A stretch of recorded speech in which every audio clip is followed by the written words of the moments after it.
একটি গ্রামে ছোট্ট একটি মেয়ে ছিল, তার নাম সুরা। সে প্রতিদিন গ্রামের পাশের বনেই খেলতে যেত। একদিন সে শুনতে পেল যে ওই বনের একটি রহস্যময় ঝর্ণা রয়েছে। সুরা ঠিক করলো সে ঝর্ণাটি খুঁজে বের করবে। সারা দিন ধরে বনটি ঘুরে ঘুরে শেষ পর্যন্ত ঝর্ণাটি দেখতে পেল।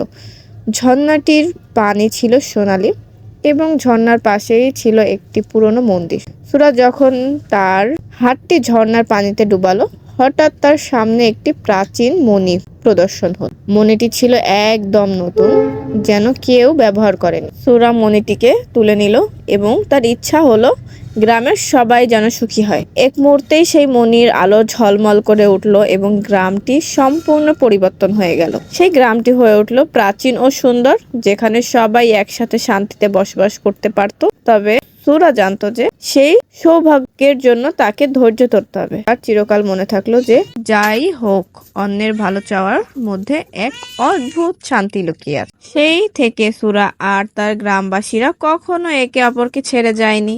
একসাথে সবাই সুন্দর করে জীবন কাটাতে শুরু করলো। ধন্যবাদ।